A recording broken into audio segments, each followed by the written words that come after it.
नमस्कार। इस वीडियो में आप सभी का स्वागत है।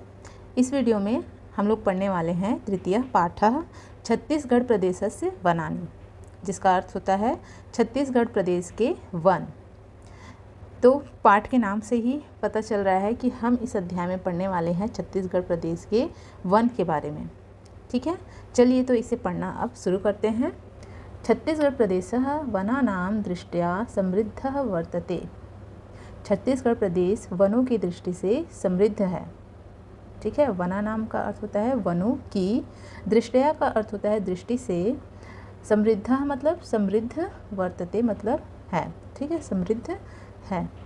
छत्तीसगढ़ से सकल क्षेत्रफलस्य, छत्तीसगढ़ प्रदेश के संपूर्ण क्षेत्रफल का 44.2%। ठीक है, कितना? 44.2, जिसे संस्कृत में कहते हैं 44.2 प्रतिशतानि क्षेत्राणि वनाच्छादितानि सन्ति।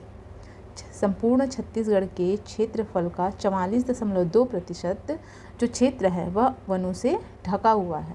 ठीक है, जितना बड़ा हमारा छत्तीसगढ़ राज्य है ना, उसका 44.2% भाग वनों से ढका हुआ है।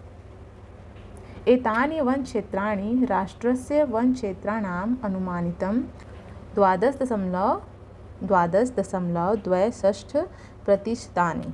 ठीक है, यहाँ पे बताया जा रहा है कि एतानि वन क्षेत्राणि मतलब इस वन क्षेत्र में राष्ट्र का, जो हमारा पूरा भारत देश है ना, उस राष्ट्र का वन क्षेत्र का लगभग 12.26% अनुमानित है। छत्तीसगढ़ राज्य में जो जंगल है ना, वो हमारे पूरे भारत देश में जो जंगल है उसके 12.26 भाग है।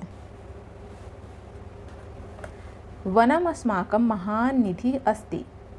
जो वन है, जंगल है, वह हमारे लिए एक निधि मतलब जो बहुमूल्य खजाना होता है ना, उसे निधि कहते हैं। तो बहुमूल्य खजाना है।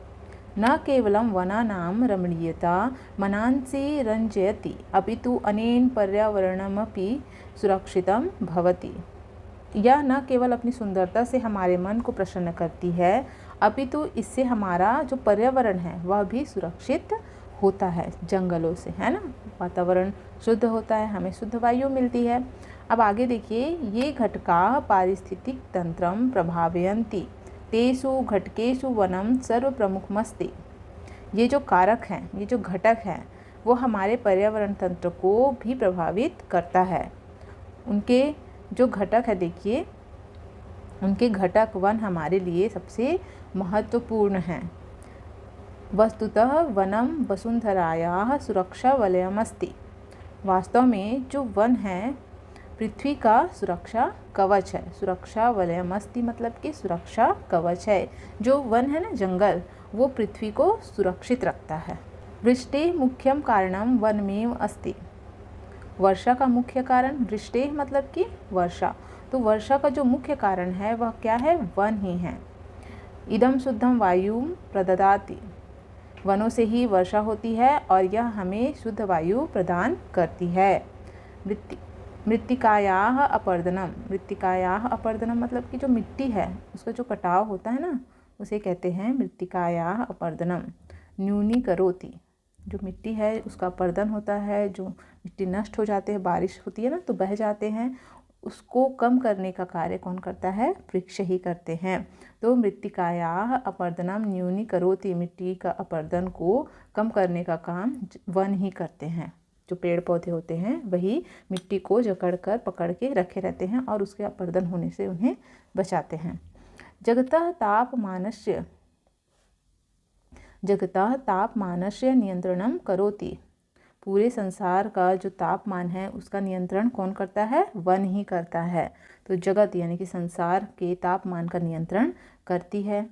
अतएव वन संरक्षणम अत्यावश्यकमस्ति। ठीक है, तो इसलिए वन की सुरक्षा करना अति आवश्यक है। वन का संरक्षण करना या सुरक्षा करना हमारे लिए बहुत ही आवश्यक है। क्या क्या कार्य करता है वन? देखो, जो पृथ्वी है उसके लिए सुरक्षा कवच का काम करता है। जो बारिश होती है उसका मुख्य कारण क्या है? वन ही है। वनों से हमें शुद्ध वायु मिलती है और मिट्टी का अपरदन भी कम होता है। पूरे संसार का तापमान वन से ही नियंत्रित होता है। तो इस प्रकार वन हमारे लिए बहुत ही महत्वपूर्ण है। विविधाभिः वन संपदभिः संपन्नानि वनानि प्रदेशे विद्यन्ते। विधिक प्रबंध दृष्ट्या वनानि त्रिवर्गेषु विभक्तानि आरक्षितं वनं, संरक्षितं वनं, अवर्गीकृत वनं च। तो यहाँ पे देखिए क्या बताया जा रहा है कि विविध अभी मतलब कि अनेक प्रकार की वन संपत्तियों से भरे हुए या संपन्न वनों के प्रदेश से युक्त है। हमारा जो छत्तीसगढ़ का वन है वह अनेक प्रकार की वन संपत्तियों से भरे हुए हैं, या फिर हम कह सकते हैं संपन्न वनों से संपन्न प्रदेश है। विधिक प्रबंध दृष्टया व्यवस्था की दृष्टि से इस वन को 3 वर्गों में बांटा गया है। पहला है आरक्षित वन, दूसरा है संरक्षित वन और तीसरा है अवर्गीकृत वन। ठीक है, आगे हम लोग देखेंगे कि आरक्षित, संरक्षित और अवर्गीकृत वन क्या है। ठीक, तो देखिए आरक्षितम वनम, आरक्षितम वनम किसे कहते हैं? आरक्षित वनस्य प्रबंधनम सुव्यवस्थितम भवति।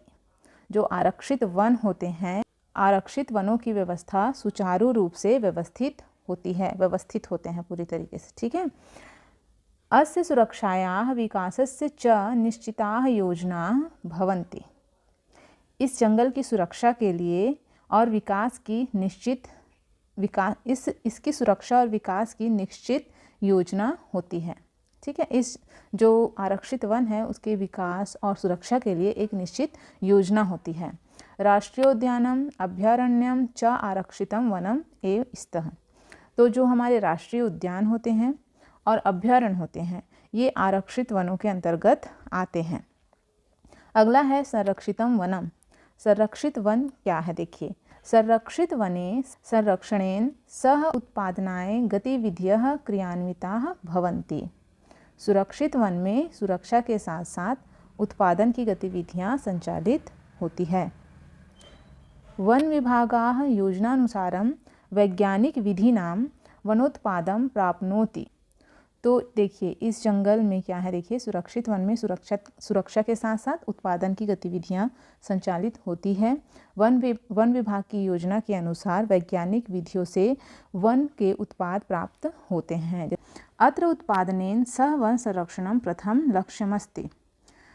यहाँ उत्पादन के साथ साथ वनों की सुरक्षा प्रथम लक्ष्य या उद्देश्य है। ठीक है, संरक्षित वन में उत्पाद भी प्राप्त कर सकते हैं और उत्पाद प्राप्त करने के साथ साथ उसकी सुरक्षा करना भी आवश्यक है। अवर्गीकृत वनम। अवर्गीकृत वनम किसे कहते हैं? अवर्गीकृत वन किसे कहते हैं? वन भूमि व्यवस्थापन समय यस्य वन क्षेत्रस्य वर्गीकरणम नाभवत् तदेव अवर्गीकृतम वनम।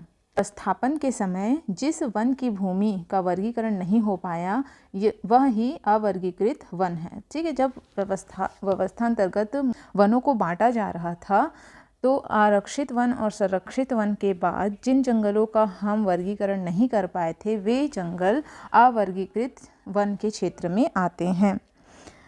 अत्र सर्वकारेण नास्ति कोऽपि प्रतिबंधः। यहाँ सभी कारणों से कोई भी रोक या बंदिश नहीं है। ठीक है, हम लकड़ी भी ले सकते हैं, पशुओं का चारण भी करा सकते हैं और वन उत्पाद भी हम प्राप्त कर सकते हैं। ठीक है, अस्मिन् वन क्षेत्रे जनार्थं काष्ठ संग्रहणस्य पशुचारणस्य च स्वतंत्रता अस्ति।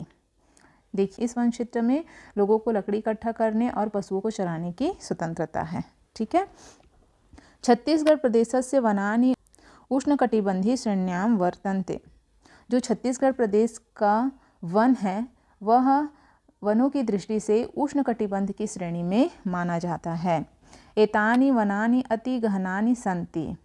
इस प्रकार के वनों की बहुत गहनता है, घने होते हैं वन। ठीक है, वनानां गहनादेव कानिचित् क्षेत्राणि तु दुर्गमानि। तो वनों की सघनता के कारण, घने होने के कारण, जंगल के घने होने के कारण कुछ क्षेत्रों तक पहुंचना बहुत ही दुर्गम अर्थात कठिन होता है। ठीक है, प्रदेशस्य उत्तर दक्षिण भागयोः सघनानि वनानि सन्ति परंतु मध्य भागे विरलानि। हमारा जो छत्तीसगढ़ प्रदेश है उसके उत्तर और दक्षिण भाग में सघन वन है, घने जंगल हैं, परंतु जो बीच का भाग है, मध्य का भाग है, वह विरल है, वहाँ पे जंगल नहीं है, मैदानी क्षेत्र है। ठीक है। एतेषां विशेषता अस्ति यत् तानि सर्वाणि पर्णपाती वनानि सन्ति।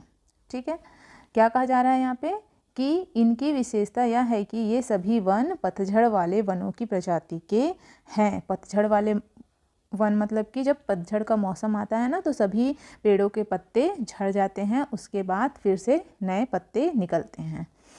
तत्र मुख्यतः वृक्षाणाम द्वय प्रजाति स्तः। वहाँ मुख्य रूप से 2 प्रजाति के वृक्ष हैं। पहला है सालः, दूसरा है सागौनश्च, मतलब साल और सागौन की प्रजाति के मुख्य वृक्ष यहाँ होते हैं। अन्याः प्रजातयः अपि सन्ति।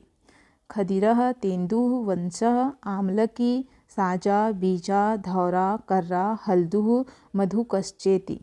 तो यहाँ पे देखिए क्या बताया जा रहा है कि यहाँ शाल और सागौन के अलावा अन्य प्रजाति के भी वृक्ष हैं, पर वे उतने मात्रा में नहीं हैं जितने कि साल और सागौन। तो इसमें है देखिए खैर, खदिरा मतलब खैर, तेंदू, बांस, वंसा किसे कहते हैं, बांस को कहते हैं। आमलक की मतलब आंवला के वृक्ष, साजा, बीजा, धौरा, कर्रा, हल्दू और मधु महुआ को कहते हैं। तो महुआ भी यहाँ के मुख्य वृक्ष के अंतर्गत आते हैं।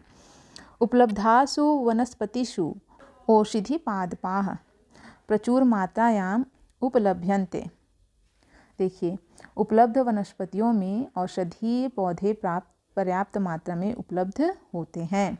प्रदेशस्य बहवः उद्योगाः वनोत्पादने एव अवलम्बिताः, यथा काष्ठं, कर्गदं, हरितिकी, वंशं, खदिरः च। वनानि एतानि जनेभ्यः आजीविकायाः साधनानि सन्ति। प्रदेश के बहुत से उद्योग, प्रदेशस्य मतलब प्रदेश के, बहवः उद्योगा मतलब प्रदेश के बहुत से उद्योग वन के उत्पादों पर ही आश्रित हैं। अवलंबिता मतलब आश्रित हैं। जैसे, यथा मतलब होता है जैसे, काष्ठम मतलब लकड़ी, कर्गदम मतलब कागज, हमें कहाँ से प्राप्त होता है, जंगल से ही लकड़ियों से कागज बनाया जाता है, बांस की लकड़ी से। हरितिकी मतलब कि होता है हर्रा, वंशम मतलब बांस, खदिरा मतलब होता है खैर आदि। ठीक है। वनानि एतानि जनेभ्यः मतलब वनों से प्राप्त वनानि एतानि जनेभ्यः आजीविकायाः साधनानि सन्ति। वनों से प्राप्त ये सामग्री लोगों के आजीविका के साधन हैं। अब आगे देखिए सेकेंड लास्ट पैरा। वन्य जीवानां बहुलता विविधता च प्रदेशस्य गौरवम्। क्या बताया जा रहा है, वन्य जीवों की बहुलता और विविधता में हमारे प्रदेश का गौरव है। क्योंकि यहाँ जंगल है काफ़ी क्षेत्रों में, इसलिए यहाँ वन्य जीव भी होते हैं। एतेषाम् उपलब्धता क्षेत्रे वनानां सुस्थितं द्योतते। इस उपलब्धता से इस क्षेत्र में वनों की अच्छी स्थिति प्रतीत होती है। एतेषु वन्यजीवेषु प्रमुखतः व्याघ्रः, तरक्षुः, वनमहिषः, हरिणः, सांभरः, गौरः, वनवराहः, भल्लुकः, पर्वतसारिका, नीलगौः, चिंकारादयः चेति। देखिए, इन वन्य जीवों में प्रमुख रूप से कौन कौन से जीव हैं? सिंह हैं, व्याघ्र मतलब सिंह, और तरक्षु किसे कहते हैं? तेंदुआ को कहते हैं। वन महिषः वन भैंसा को कहते हैं। हरिण मतलब हिरण, सांभर गौर, वनवराह मतलब कि जो जंगल के सुअर होते हैं ना, जंगली सुअर, उसे कहते हैं वन वराह। भल्लुका मतलब भालू, पर्वत सारिका कहते हैं मैना को, नीलगाय, नीलगांव मतलब नीलगाय, और चिकारा आदि यहाँ के प्रमुख जीव हैं। वन महिषः राजकीय पशु, पर्वत सारिका राजकीय पक्षी च घोषितौ। वन महिषा को राजकीय पशु, वन महिषा मतलब कि वन भैंसा को राजकीय पशु, पर्वत सारिका मतलब पहाड़ी मैना को राजकीय पक्षी घोषित किया गया है। छत्तीसगढ़ का राजकीय पशु क्या है? वन भैंसा, और राजकीय पक्षी पहाड़ी मैना को घोषित किया गया है। वन्य जीवानां संरक्षणार्थमपि वन संरक्षणम आवश्यकम। वन्य जीवों की सुरक्षा के लिए भी वनों की सुरक्षा करना अति आवश्यक है, परम आवश्यक है। ठीक है, क्योंकि जंगल है तभी तो जंगल के जीव हैं, इसलिए वनों की सुरक्षा बहुत ही आवश्यक है। नूनम वनम जीवानाम आश्रय स्थलमस्ति, अवश्य ही जंगल जीवों का आश्रय स्थल है। तस्मात् कारणात् प्रदेशे राष्ट्रीयोद्यानानि अभयारण्यानि च संस्थापितानि सन्ति। अवश्य ही जंगल जीवों का आश्रय स्थल है। जंगल जो है जीवों का क्या है, आश्रय स्थल है। उसी कारण से प्रदेश में राष्ट्रीय उद्यान और अभयारण्य की स्थापना की गई है। ठीक है बच्चों, तो यह था हमारा आज का पाठ छत्तीसगढ़ प्रदेश से वनानि।